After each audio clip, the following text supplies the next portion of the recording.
Hello guys! Ang lulutuin ko ngayong araw na to ay pansit dahil nag-request si Jacob. Yan, magpapainit tayo ng mantika, igigisa ang bawang, ilalagay ang sibuyas, igigisa ulit.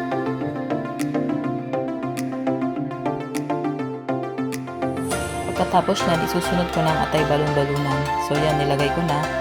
Igisahin ko lang yan, halu-haluin.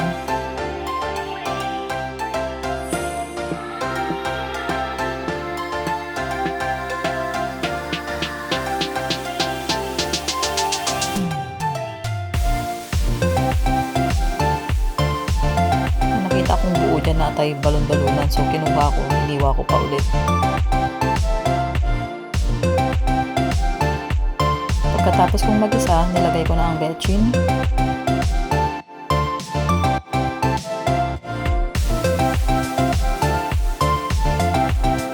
asin, paminta. Medyo maraming paminta nilagay ko, mas masarap kasi pag maraming paminta. Halo-haloin lang ulit.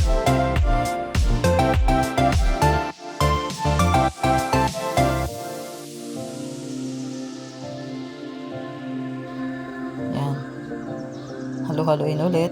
Yan, kung sa nakikita nyo, ano na, kumukulo na sa oyster sauce. Then, lalagyan ko siya ng dato puti, toyo, yan.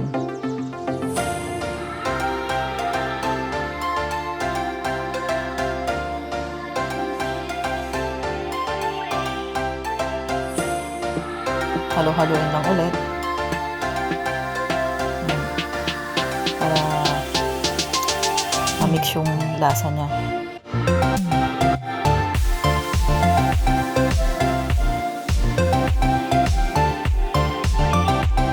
Yan, kumukulo na sa toyo. So pagkatapos yan, lalagyan ko na ng tubig niyan. Nandyan ko siya ulit pakukuluin.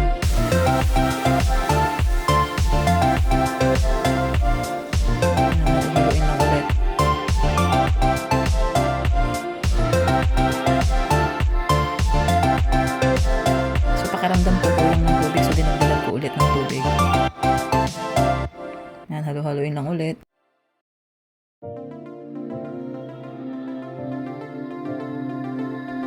Yan, kumulo na.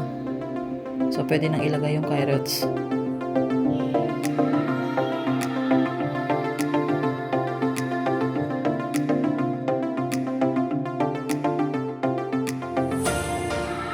So nilagay ko na yung carrots yan. Gusto kasi ng mga bata yung carrot, so isang malaking carrot yung nilagay ko dyan. Slice ko.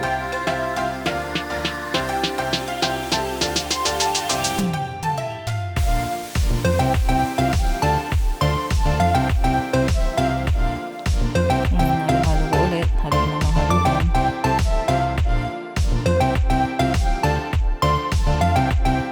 Pagkatapos nyan, lalagyan ko siya ng nor cubes pampadagdag lasa.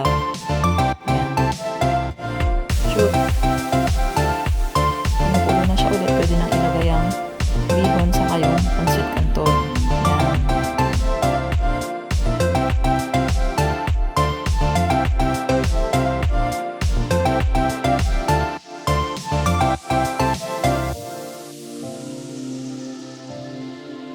So nilagay ko na dyan yung pansit canton at ilalagay ko na rin yung bihon dyan.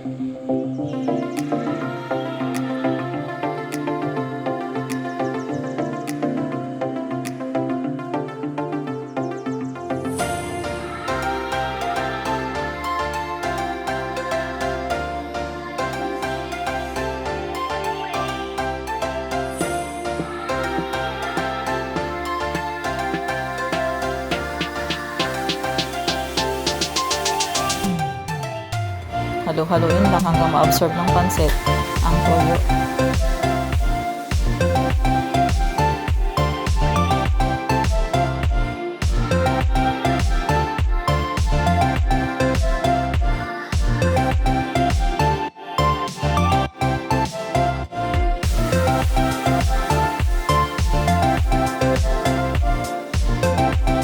Nalagay ko na yung Jacob dyan.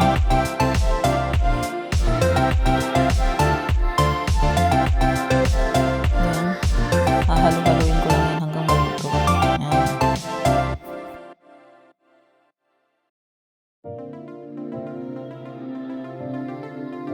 Yan, halo-haluin lang hanggang ma-absorb ng pansit yung toyo.